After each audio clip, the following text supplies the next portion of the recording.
लड़कियों के कपड़े फाड़े गए, उनके साथ बदसलूकी करी गई, मुंह पे थप्पड़ मारने का क्या मतलब। एक आईपीएस ऑफिसर की वीडियो वायरल हुई जिसने एक लड़की को मुंह पे थप्पड़ मारा।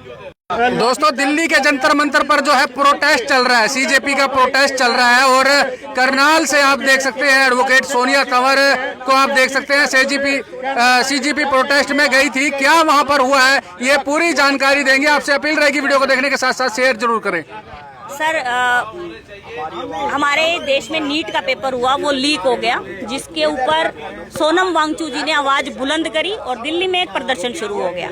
लगभग 19 दिन की हड़ताल के बाद उनको उठा लिया गया और आंदोलन ने एक उग्र रूप ले लिया, जिसमें 20 तारीख को लाखों की संख्या में दिल्ली में लोग इकट्ठे हुए। मैं उस आंदोलन में मौजूद थी। संसद भवन के रोड पर हम लोग जब पहुंचे तो हमारे साथ बहुत अभद्र व्यवहार किया गया, महिलाओं को डंडे मारे गए। पहली बात तो मैं आपको ये बता दूं कि हमारी कानून व्यवस्था में जो लाठी चार्ज करने का जो कानून है ना सर, वो सिर्फ भीड़ को तितर बितर करने तक है। आप किसी के हाथ तोड़ दो, पैर तोड़ दो, सिर फोड़ दो, लाठी चार्ज सिर्फ कमर के निचले हिस्से पे होएगा। आप किसी के सिर में डंडे नहीं मारोगे। पहली बात तो कानून ये है।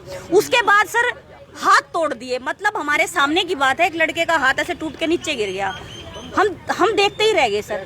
एक लड़के का पैर तोड़ दिया, हम देखते ही रह गए सर। हम कुछ नहीं कर पाए। हम कर इसलिए नहीं पाए क्योंकि हमारे सामने जो लोग खड़े थे उन्होंने वर्दी पहनी हुई थी, पुलिस की, आर्मी की, बीएसएफ की, सीआरपीएफ की, सब अलग अलग थी। मैं आपको बताना चाहती हूँ सर कि एक के ऊपर भी नेम प्लेट नहीं थी, एक भी ड्रेस जो वहाँ पर पुलिस कर्मचारी था या जो भी डिपार्टमेंट था, एक के ऊपर भी नेम प्लेट नहीं थी। हम कह नहीं सकते कि वो लोग जो थे वो कर्मचारी थे या वो सुरक्षा व्यवस्था में आए हुए थे, लेकिन फिर भी हमने उनकी वर्दी के रंग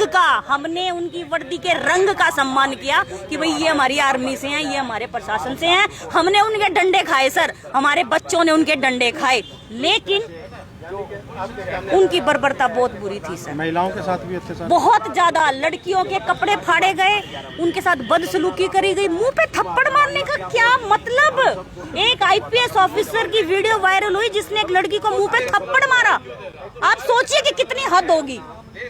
तो कितना असर देखते हैं कल के प्रोटेस्ट का? क्या इस्तीफा देंगे शिक्षा मंत्री? सर बात कल तक चली थी कि धर्मेंद्र प्रधान इस्तीफा दे, लेकिन वो नहीं दे रहा। अब मोदी का अब नहीं, मैं तो ये कह रही हूँ कि मोदी जी वो नहीं दे रहे इस्तीफा। फिर आपके पास तो अधिकार है, बर्खास्त कर दो, आपके पास तो है ना। क्यों धर्मेंद्र प्रधान पे बात अटका रखी है कि वो इस्तीफा देगा तभी माना जाएगा? भाई उसका इस्तीफा लेने की, अगर कोई आदमी काम नहीं करेगा, कोई सरकारी कर्मचारी काम नहीं करेगा तो उसको बर्खास्त करने का उच्च अधिकारियों के पास अधिकार है या नहीं है? शिक्षा मंत्री का इस्तीफा हर कोई मांग रहा है, लेकिन जो एजेंसी ने एग्जाम कराया था उसके चेयरमैन का इस्तीफा कोई नहीं मांग रहा सर, क्योंकि शिक्षा मंत्री की अध्यक्षता में ये सब काम हुए, इसलिए शिक्षा मंत्री का मांगा जा रहा है। शिक्षा मंत्री जवाब भी नहीं दे रहा, शिक्षा मंत्री सफाई भी नहीं दे रहा, वो जिम्मेवारी भी नहीं ले रहा इस बात की कि हाँ मेरे कार्यकाल में ऐसा कुछ हो गया।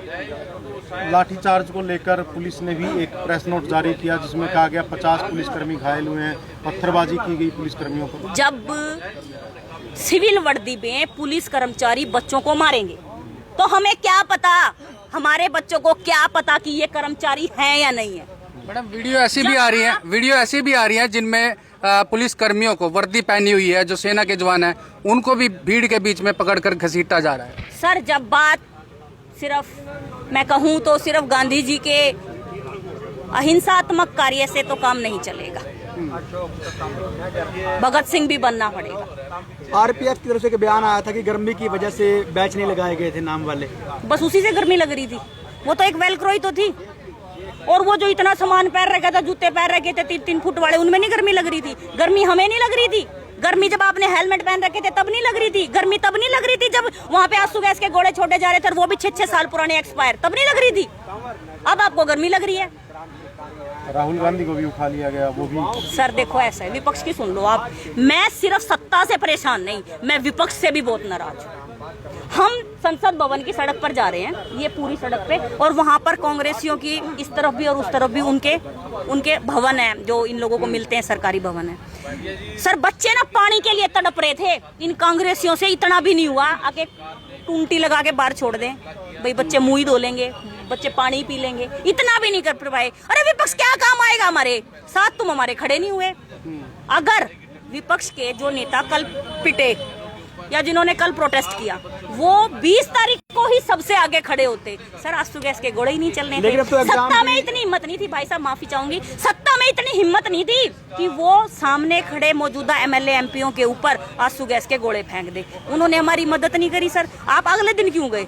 आप सेफ जोन चाह रहे थे, सेफ जोन में प्रोटेस्ट करना चाह रहे थे। सर भीड़ में आते आपको बेनिफिट मिलता। सारा विपक्ष जो है वहाँ पे दिखाई दे रहा है, सारा ओहो सर, जब जरूरत थी ना, जब जरूरत थी तब जरूरत थी। अब तो एग्जाम भी हो चुका है दोबारा। सर दोबारा एग्जाम हो गया। कल की घटना है, कल हमारे करनाल में जलंधर से एक बेटी आई हुई थी, उसकी वीडियो हमने आपके चैनलों पे भी देखी थी। मैं आपको बताती हूँ, उस बेटी ने 10 मिनट पहले जब अपना रिजल्ट जब चेक किया तो उसको 750 नंबर आए हुए थे। 10 मिनट के बाद जब उसने दोबारा चेक किया तो 160 नंबर आए हुए थे। आप बताओ तो सही, आपके पास तो आपकी वेबसाइट नहीं, आपके काबू में आप पेपर कैसे काबू में कर लोगे? आपके पास आपकी वेबसाइट जिस पे रिजल्ट आ रहे हैं वो नहीं काबू में है, और आप बात कर रहे हो कि हमने तो दोबारा पेपर करा दिया, दोबारा गलत तरह से रिजल्ट दिया जा रहा है। सर रिजल्ट भी गलत है। जब पहली बात तो ये नीट का पेपर दोबारा होना नहीं चाहिए था। जब पहले वाले के लिए इतना विवाद हो रहा है, पहले वाले के लिए इतना विवाद हो रहा है, तो दोबारा होना नहीं चाहिए था। लेट हो रहे थे काफी, एडमिशन के लिए भी लेट हो रहे थे, एडमिशन का समय अभी हो। अब ठीक है, अब जो 20 बच्चे मर गए वो ठीक है। क्या स्वार्थ आया? 2.5 लाख बच्चों ने पेपर दिए और वहां तो पहुंचे नहीं 20,000 भी।